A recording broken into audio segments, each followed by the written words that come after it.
Hello दोस्तों, welcome to our YouTube channel. और हम पढ़ रहे हैं एरिया का टॉपिक और जिसके अंदर पढ़ रहे हैं तीसरा टॉपिक। आयत पढ़ लिया है, वर्ग पढ़ लिया है और त्रिभुज का आज है लास्ट वीडियो। तो त्रिभुज आज हम खत्म करने वाले हैं क्योंकि त्रिभुज को ऑलरेडी हमने 3 पार्ट पहले पढ़ लिए हैं और आज हम पढ़ने वाले हैं पार्ट नंबर 4।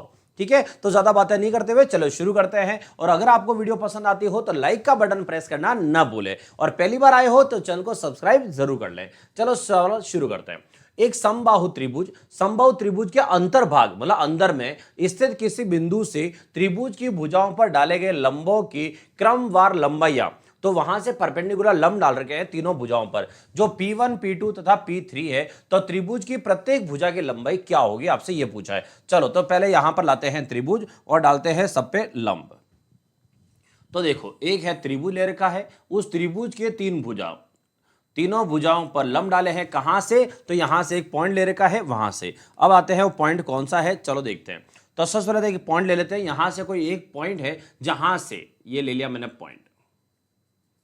ठीक है, इस पॉइंट से जो है सब जगह डाल रखे हैं, लंब डाल रखे हैं। चलो तो यहां से लंब डालते हैं, यहां से एक इधर डाल दिया। ठीक है, उसके बाद एक यहां से इधर डाल दिया। ठीक है, और फिर एक यहां से इधर डाल दिया ऐसे, ये 90 डिग्री। तो 3 लंब डाल रखे हैं 90 डिग्री यहां पर। अब इनमें नाम दे रखा हो, जैसे एक को P1 दे दिया, एक को यहां पर P2 दे दिया और एक का नाम P3 दे दिया। ये 3 लंब डाल दिए। अब क्या करना है हमें यहां पर लिखाना है इनका जो यहां क्या दे रखा है, त्रिभुज की भुजा। अब त्रिभुज की भुजा निकालनी इनकी हेल्प से। अब त्रिभुज की भुजा कैसे आ सकती है, तो समझो यहां पर त्रिभुज की भुजा हमें नहीं पता है। तो सबसे पहले ही सवाल बहुत अच्छा है, ध्यान से पढ़ना। यहां पर त्रिभुज की भुजा में मान लेता हूं x है। ठीक है, अब यहां पर त्रिभुज का नाम और दे देता है, जैसे ये मान लो a है, ये b है और यहां हो गया c। और ये जो सेंटर पॉइंट है, सेंटर पॉइंट का नाम कुछ और दे देता है, जैसे o दे दिया। ठीक है, यहां से o दे दिया। अब क्या करना है, यहां से अब थोड़ा सा मैं एडिट कर रहा हूं यहां से। तो अब देखो ये o हटाया, थोड़ा सा एडिट क्या कर रहा हूं समझना।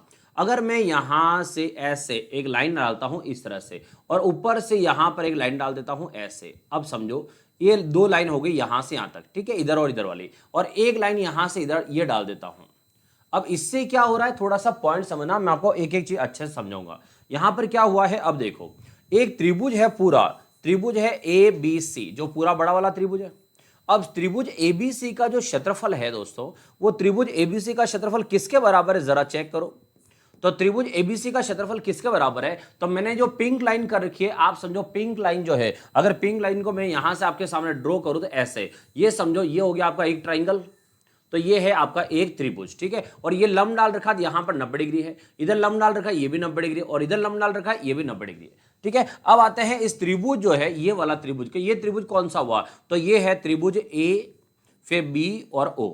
ABO, ए ये रहा, बी ये रहा और ओ ये त्रिभुज ABO का क्षेत्रफल। बहुत सारे बच्चे ऐसे हैं जिनको डायरेक्ट भी इसका आंसर पता होगा, लेकिन मैं बेसिक से बता रहा हूं पूरा, ताकि आपको जिनको नहीं पता हो उन्हें भी ध्यान रहे। तो एक तो त्रिभुज हो गया ये वाला। ठीक है, अब दूसरा त्रिभुज देखो, मैं अगर बात करूं यहां से ये लाइन, ठीक है ये लाइन है, यहां से मैं इधर चल देता हूं और अब आता हूं इधर वाला। ये जो त्रिभुज है यहां से इस त्रिभुज का क्षेत्रफल, तो इसका मतलब इस त्रिभुज का क्षेत्रफल है, तो इसका नाम क्या रखते हैं, B फिर C और O। तो ये हो जाएगा त्रिभुज B फिर C और O का क्षेत्रफल। एक त्रिभुज ये हो गया, इसका क्षेत्रफल हो गया। प्लस अब आया है तीसरा त्रिभुज। अब तीसरा त्रिभुज कौन सा है, तो दोस्तों ये देखो, यहां से इधर होके यहां से इधर वाला, ये वाला त्रिभुज, ये त्रिभुज जो है ये हो गया तीसरा त्रिभुज। अब देखो हो गया तीनों त्रिभुज।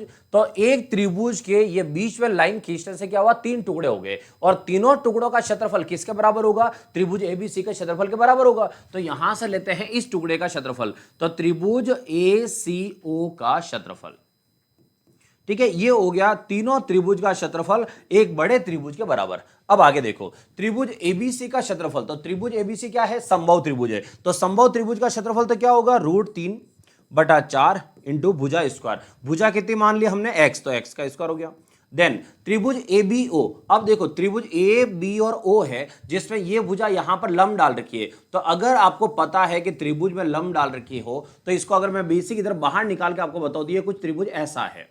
मतलब यहां पर हमें लंब डाल रखा मतलब ऊंचाई पता है, यहां पर आधार पता है। तो एक त्रिभुज का क्षेत्रफल क्या होता है, आधार इंटू ऊंचाई। तो इसका मतलब आधार भी पता है और ऊंचाई भी पता है। अब समबाहु त्रिभुज है तो भुजा तो सब जगह एक्स ही होगी, तो इधर भी भुजा कितनी होगी, ये भी एक्स ही होगी। तो एक समबाहु त्रिभुज का क्षेत्रफल में ए बी ओ का क्षेत्रफल क्या होगा, तो ए बी और ओ का क्षेत्रफल क्या होगा, 1/2 इंटू आधार, आधार कितना है एक्स, और ऊंचाई, अब ऊंचाई कितनी है P2, तो इसका नाम रखते हैं P2। ठीक है, आगे यहां P2 लिखा हुआ इसलिए। फिर आता त्रिभुज BCO, इस त्रिभुज का क्षेत्रफल तो वापस सेम है, 1/2 इंटू आधार x है, और ऊंचाई ये जो लंब लिखा हुआ और ये लंब लिखा हुआ P3, तो मैंने यहां P3 लिखा हो उसके लिए। अब आते हैं तीसरा ये त्रिभुज है जिसमें देखो ACO वाला, इसका आधार कितना है x है, और यहां से ऊंचाई कितनी है, तो यहां से P1 लिखा हुआ है, तो 1/2 इंटू आधार इंटू ऊंचाई P1, ये हो गया। अब देखो यहां से क्या हो रहा है, सबके अंदर कॉमन है, कितना कॉमन है, 1/2 और x सब में कॉमन है, तो यहां से कॉमन को निकालते तो अंदर क्या बचता है,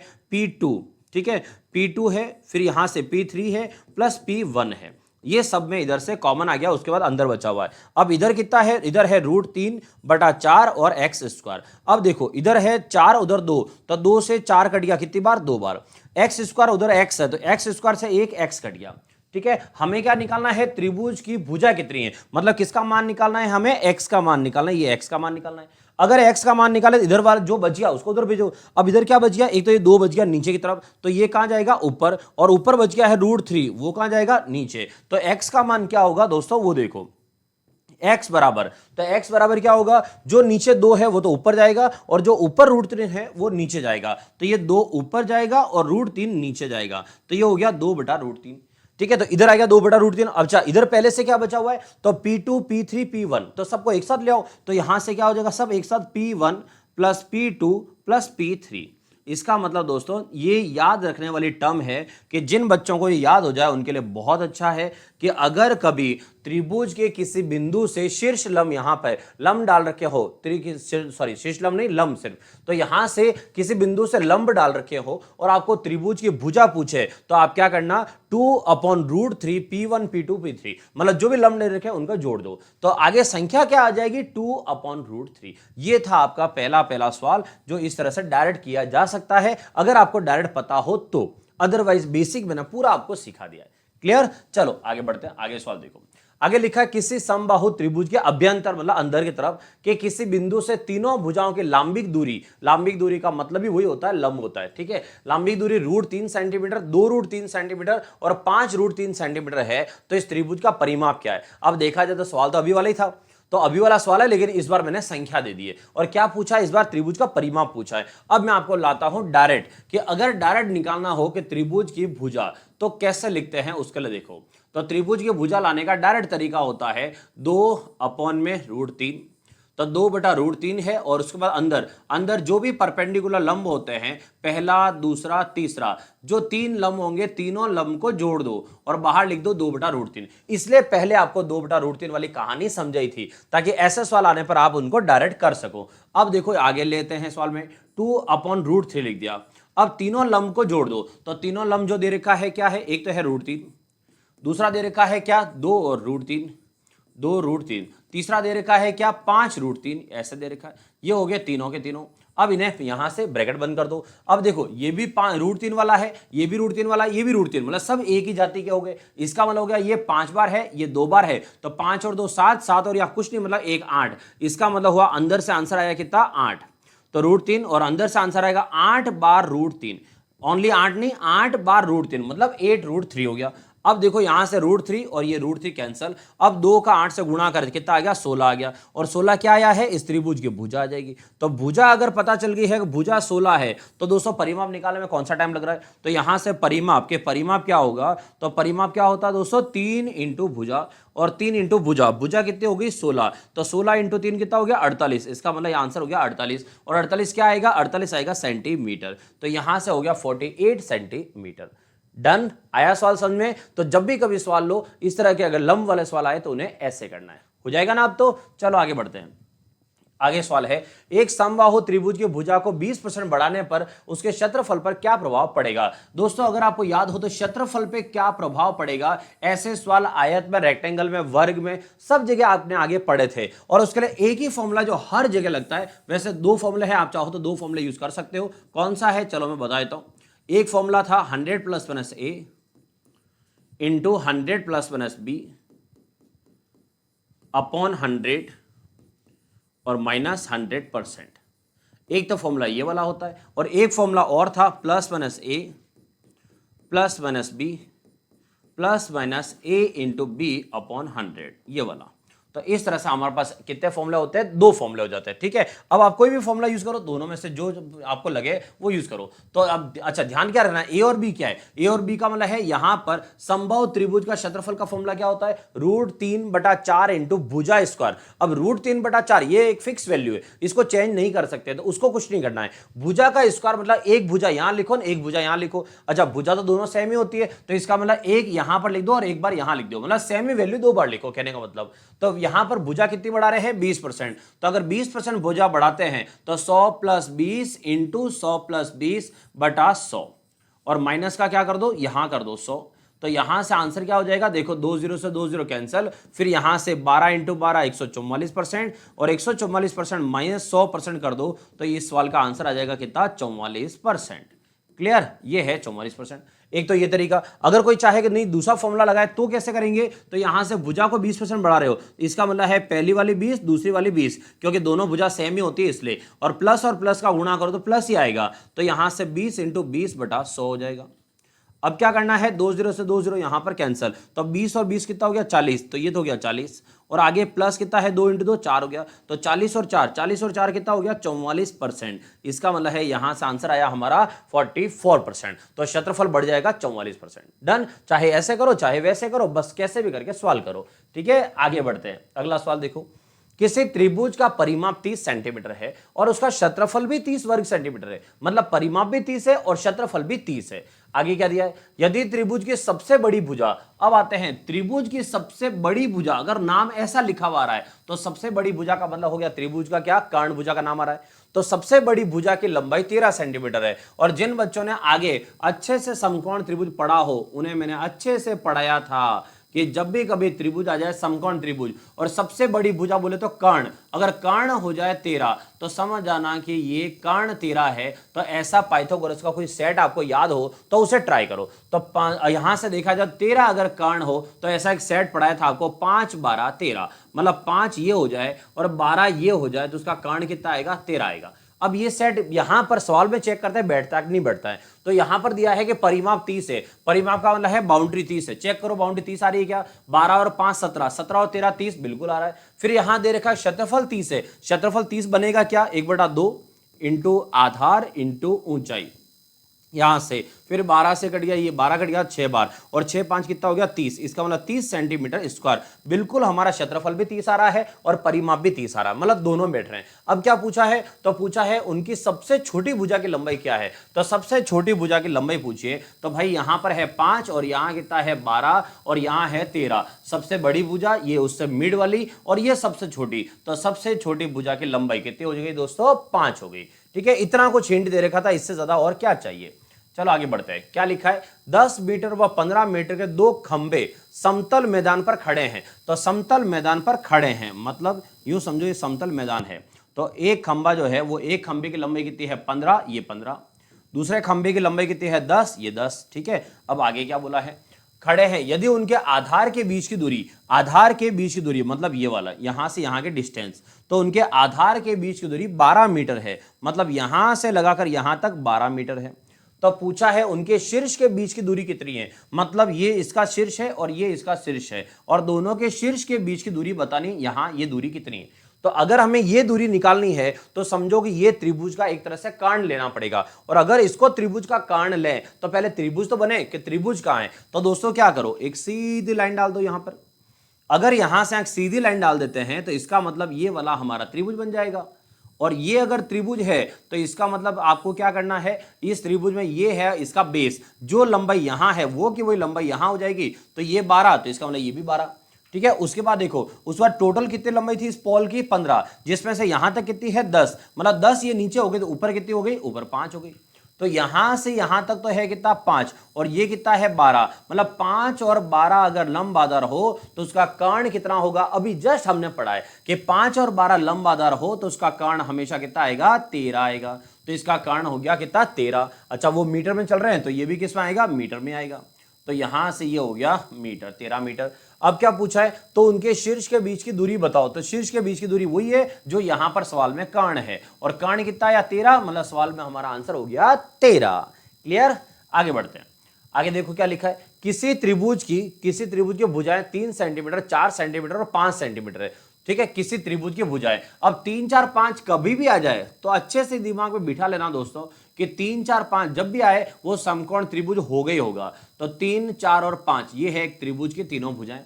अब क्या बोला है, इस त्रिभुज की भुजाओं के मध्य बिंदुओं को मिलाने से बने त्रिभुज। तो मध्य बिंदु को मिलाते हैं, तो यहां से मध्य बिंदु हो गया ये वाला, इसका मध्य बिंदु हो गया यहां वाला, और इसका मध्य बिंदु हो जाएगा यहां वाला।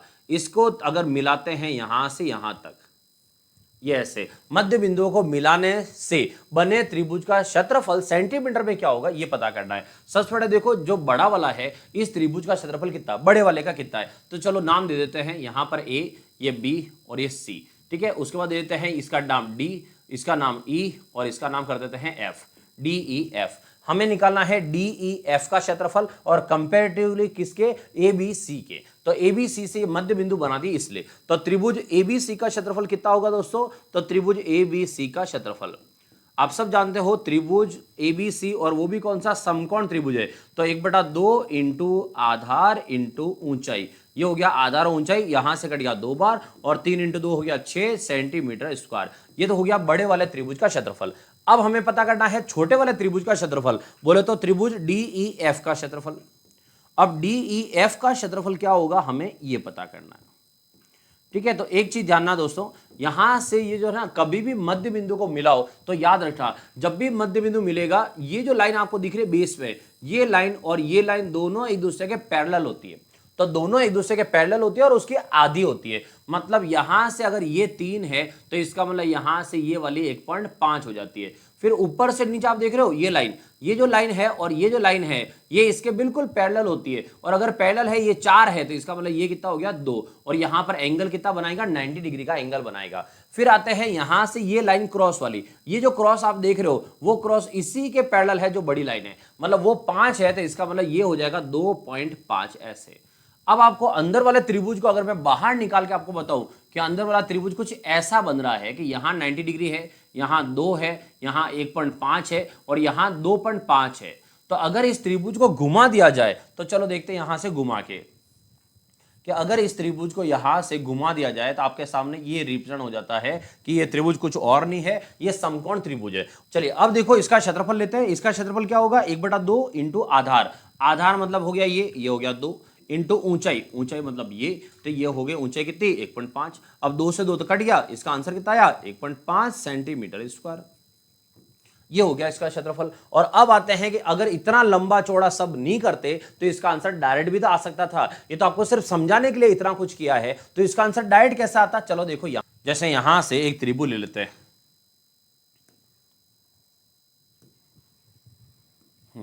जैसे ये त्रिभुज है, ठीक है, यहां से लेते हैं ये त्रिभुज है। अब यहां से त्रिभुज में कुछ भुजाएं ले लेते हैं। तो यहां से सेंटर पॉइंट, इसका ये सेंटर पॉइंट, यहां से एक लाइन गई, इसका ये सेंटर पॉइंट, यहां से ये लाइन गई, इसका ये सेंटर पॉइंट, ऐसे इस तरह से हम सेंटर पॉइंट ले लेते हैं थोड़े से। ठीक है, अब आते हैं कि यहां से ये बड़ी वाली भुजा कितनी है 5, ये 5 है तो अंदर वाला ये कितना हुआ 2.5। ठीक है, उसके बाद ये कितना है टोटल 4, तो 4 का आधा हो गया 2 2, तो ये भुजा हो गई 2।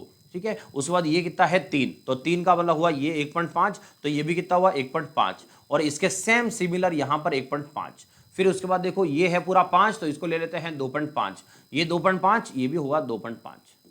अब आप देखो हर एक त्रिभुज में चेक करो कि उसमें भुजाएं क्या चल रही है। हर एक त्रिभुज में 2 1.5 2.5 2 1.5 2.5, फिर यहां से 1.5 2 2.5, फिर यहां से 2 1.5 2.5, मतलब सबके क्षेत्रफल इक्वल है। इसका मतलब जो बड़ा वाला त्रिभुज है उस बड़े वाले त्रिभुज के 4 टुकड़े हो जाते हैं। तो बड़े वाले त्रिभुज के 4 टुकड़े करो, तो बड़े वाले त्रिभुज के अगर 4 टुकड़े करेंगे तो इसका मतलब है जो बड़ा वाला क्षेत्रफल है 6, उस 6 के 4 टुकड़े कर दो, और 6 के 4 टुकड़े करोगे तो आंसर आएगा कितना 1.5, मतलब हर एक टुकड़े का क्षेत्रफल होगा 1.5 सेंटीमीटर स्क्वायर। ये है हर एक टुकड़े का क्षेत्रफल। क्लियर। अब इस वाले में अभी जस्ट आपको क्या बताया है कि यहां से यहां पर जब क्षेत्रफल लेते हैं तो बड़ा वाला जो त्रिभुज होता है उस त्रिभुज की अगर मध्य बिंदुओं को मिला दिया जाता है तो यहां पर ऐसे बराबर क्षेत्रफल वाले के 4 टुकड़े बन जाते हैं। तो कितने टुकड़े बन जाते हैं 4, तो इसका मतलब 6 टोटल का है, तो 6 के 4 टुकड़े करो 1.5 1.5, डन। चलो आगे बढ़ते हैं। अब देखो यहां दी गई आकृति में बिंदु डी तथा ई क्रमशः त्रिभुज एबीसी की भुजाओं AB तथा AC के मध्य बिंदु है। तो AB और AC के ये मध्य बिंदु है, मतलब ये सेंटर पॉइंट है। तो ये सेंटर पॉइंट है, ये सेंटर पॉइंट है। कभी भी यहां पर ध्यान ना, त्रिभुज का एक नियम और है जो ज्योमेट्री में आप पढ़ते हो, वो है कि अगर त्रिभुज की दो भुजाओं के मध्य बिंदुओं को जो मिलाने वाली रेखा होती है, लाइन होती है, वो हमेशा तीसरी भुजा के पैरेलल होती है। तो इसके तीसरी भुजा के हमेशा क्या होती है, पैरेलल होती है। और दूसरा, पैरेलल के साथ साथ वो इसके आधी भी होती है। अब पैरेलल के साथ साथ आधी होती है, अब ये कैसे प्रूव करें कि आधी होती है, तो चलो देख लेते हैं। अभी आपके सामने ये है यहां पर स्केल, और अभी चेक कर लेते हैं आधा क्या वास्तव में आधा है या नहीं है। तो देखो यहां से यहां तक, ठीक है, यहां से स्टार्ट अगर मैं करता हूं तो यहां से यहां तक जो लाइन जा रही है, तो यहां से यहां तक लाइन जाती है, तो ये जाती है 5.8, ठीक है, तो 5.8 तक जा रही है। अब चेक करते हैं यहां पर कि यहां पर ये लाइन कितनी जा रही है। तो चेक करते हैं यहां से लाइन कितनी जा रही है। तो यहां पर ये 1 से लगाकर 3 तक, मतलब यहां पर 5.8 है, और 5.8 का आधा, आधा कितना होगा 2.9, तो इसका मतलब है लगभग ये 2.9 के आसपास यहां बन जाती है। बिल्कुल सही है। तो इसका मतलब 3 मतलब 2.9, तो यहां से जो डॉट लगा रखे हैं उस डॉट की वजह से इतना सा फर्क है और नहीं है। इसका मतलब ध्यान रखो, त्रिभुज के दो भुजाओं के मध्य बिंदु जो मिलाती है लाइन, वो तीसरी भुजा के बिल्कुल पैरेलल होती है और साथ में आधी भी होती है। तो अब आते हैं कि अगर ये त्रिभुज, आपको अगर कुछ याद नहीं आए कि त्रिभुज कौन सा क्या करे, तो एक काम करना, इस त्रिभुज को समबाहु त्रिभुज मान लो, अपनी मर्जी से ले लो, एक समबाहु त्रिभुज ले लो, ठीक है। उसके बाद क्या करो, इसकी भुजा को 6 ले लो, ये भुजा कितनी 6 हो जाएगी, और ये वाली कितनी हो जाएगी 6 हो जाएगी। अगर मध्य बिंदु है तो ये 3 हो जाएगा, ये 3 हो जाएगा, ये 3 है तो ये 3 है, और अभी मैंने बोला कि ये आधा है तो ये 3 हो गया। अब वो क्या पूछ रहा है, वो पूछ रहा है त्रिभुज के छायांकित भाग, छायांकित भाग का मतलब हो गया इस वाले का, ठीक है। छायांकित जो भाग है उस भाग का क्षेत्रफल कुल त्रिभुज के क्षेत्रफल का कितना होगा। तो पहले तो पूरे बड़े वाले त्रिभुज का क्षेत्रफल उसका बताओ कि इसका क्षेत्रफल कितना होगा। तो त्रिभुज ABC का क्षेत्रफल निकालते। तो त्रिभुज ABC का क्षेत्रफल क्या होगा दोस्तों, तो त्रिभुज ABC का क्षेत्रफल होगा √3/4 इंटू भुजा स्क्वायर। भुजा कितनी 6 बड़े वाले की, तो ये हो जाएगा भुजा स्क्वायर, मतलब 2 के पहाड़े से 2 बार, 2 से 3 बार, फिर 2 से और 3 बार, तो 3 इंटू 3 कितना हो गया 9√3, ये हो गया 9√3, ये हो गया बड़े वाले का क्षेत्रफल। अब आते हैं छोटे वाले का क्षेत्रफल। तो त्रिभुज अंदर वाले का, उसका नाम क्या है ADE, तो त्रिभुज ADE का क्षेत्रफल ले लेते हैं। अब त्रिभुज ADE का क्षेत्रफल क्या होगा, तो वापस वो भी क्या है, देखो उसमें भुजा 3 3 3 है, तो तीनों भुजाएं 3 3, ये देखो ये 3 है, ये 3 है, ये 3, मतलब वो भी बनेगा था समबाहु। तो उसके लिए उसका फॉर्मूला लिख देते हैं √3/4 इंटू भुजा स्क्वायर, मतलब उसकी भुजा 3 है तो 3 3 ऐसा हो गया। अब यहां से देखा जाए तो कितना हुआ, 3 इंटू 3 9, 9√3 बटा में कितना आया 4, ये बटा में आ गया 4, ठीक है। तो इसका मतलब हुआ 9√3/4। अब आपको डायरेक्ट देखने से ही समझ में आ रहा है कि यहां पर हो क्या रहा है। तो इसका मतलब है कि दोस्तों क्या हो रहा है कि जो पूरा है क्षेत्रफल ABC का, उसके कितने हिस्से हो जाते हैं, 4 हिस्से। अब इसके 4 हिस्से हो जाते हैं जो इसके क्षेत्रफल के बराबर। अब आते हैं 4 हिस्से कहां है, तो यहां पर 4 हिस्से कहां है, अगर उसकी बात करें तो चलो मैं इसको हटा के बताता हूं 4 हिस्से कहां पर है, कहां है ये देखो। तो अभी यहां कितना था 2 से 3, तो 3 3 3 3 हो गया, ये 9√3, और इधर है ये 4, ठीक है। अब मैं आपको बताता हूं 4 हिस्से कैसे हुए। यहां से त्रिभुज जो आपको दिख रहा है ये वाला एक हिस्सा, ठीक है। अब यहां से एक लाइन डालो और यहां से एक लाइन डालो, ये जो आपको देख रहे हो ये जो है अगर ये दोनों लाइन मिला दी जाए तो इसका क्षेत्रफल 1, इसका क्षेत्रफल 2, इसका क्षेत्रफल 3 और इसका क्षेत्रफल 4, ये जो 4 टुकड़ा आप देख रहे हो इन चारों टुकड़ों का क्षेत्रफल आपस में बराबर होता है। तो 4 टुकड़ों का क्षेत्रफल आपस में बराबर है, इसका मतलब हुआ कि पूरा जो त्रिभुज है उस त्रिभुज के 4 टुकड़े हो गए। तो पूरे के 4 टुकड़े हो गए। तो अगर आपको किसी एक टुकड़े का क्षेत्रफल पूछे तो इसका मतलब पूरे का जो क्षेत्रफल होता है पूरे का, उसमें 4 का भाग लगा दो ताकि वो एक का आंसर आ जाएगा। तो किसी एक का आंसर लाना है तो पूरे का जो क्षेत्रफल है उसमें 4 का भाग लगा दिया, ये हो गया आपके एक टुकड़े का क्षेत्रफल। अब उससे क्या पूछा है कि छायांकित भाग का जो क्षेत्रफल है, छायांकित भाग का क्षेत्रफल बोले तो 2 + 3 + 4, तो 2 + 3 + 4 का जो क्षेत्रफल है का क्षेत्रफल कुल त्रिभुज के क्षेत्रफल का, तो कुल त्रिभुज के क्षेत्रफल का, तो कुल त्रिभुज का क्षेत्रफल मतलब 1 2 3 4 पूरे का, तो 1 + 2 + 3 + 4 पूरे का कितना प्रतिशत है ये पूछा है। मतलब 2 3 4 का जो हिस्सा है वो 1 2 3 4 सबका मिलाकर कितना है। तो दोस्तों समझो अगर 100% पूरा है तो 25% सब मिलाकर हुए, तो 25 कितनी बार, 4 बार। आपसे पूछा कि 2 3 और 4 मिलकर कितने हुए, तो 2 3 और 4 मिलकर कितना परसेंट हुआ, 75%। तो इसका मतलब है इसका आंसर कितना आएगा, 75%। आया समझे 75 कैसा आया, ये 2 3 और 4 सब मिलाकर 25% तीनों का मिला दिया तो कितना हो गया, 75%। डन। चलो आगे बढ़ते। अगला सवाल है ए भुजा वाले वर्ग के क्षेत्रफल एवं ए भुजा के समबाहु त्रिभुज के क्षेत्रफल का अनुपात क्या होता है। तो ए भुजा वाले वर्ग के क्षेत्रफल, तो ये है ए भुजा वाला वर्ग और इसका क्षेत्रफल क्या हुआ, a², ठीक है, भुजा स्क्वायर। फिर है ए भुजा वाले समबाहु त्रिभुज, तो ए भुजा वाले समबाहु त्रिभुज इसका क्षेत्रफल, तो इसकी भुजा ए हो तो यहां से अनुपात ले लेते हैं, √3 है, √3/4 है और इंटू भुजा का स्क्वायर, a² हो गया। ठीक है, अब यहां से a² इधर भी है, a² इधर भी है, तो 4 को इधर भेज दो तो यहां पर हो जाएगा 4 और साथ में यहां क्या लग जाएगा, √3, ये हो गया 4√3। ठीक है, यहां से हो गया ये आपका त्रिभुज का पूरा टॉपिक। तो त्रिभुज के आपके जो सवाल थे, त्रिभुज के जो वीडियो हैं अभी तक जो है टोटल कितने पार्ट हो गए, 4। तो त्रिभुज के 4 पार्ट हो गए और त्रिभुज का टॉपिक अब जाके आपका यहीं पर समाप्त होता है। तो त्रिभुज को 4 पार्ट में खत्म किया है। अब भी अगर कोई सवाल और आपको लगे तो आप मुझे भेज सकते हो, ठीक है दोस्तों। और रोज जो है मैथ्स की क्लास आपको मिलेगी 8 बजे और रीजनिंग की क्लास मिलती है 9 बजे। मिलते हैं वापस अगले नए टॉपिक में और वो है हमारा चतुर्भुज का टॉपिक, क्वाड्रिलेटरल। तो क्वाड्रिलेटरल और फिर है एक सर्कल और, तो पहले सर्कल पढ़ेंगे और क्वाड्रिलेटरल पढ़ेंगे, ये तो आपको अगले वीडियो में पता चल जाएगा। ठीक है, मिलते हैं वापस कल इसी समय, तब तक बाय बाय, जय हिंद।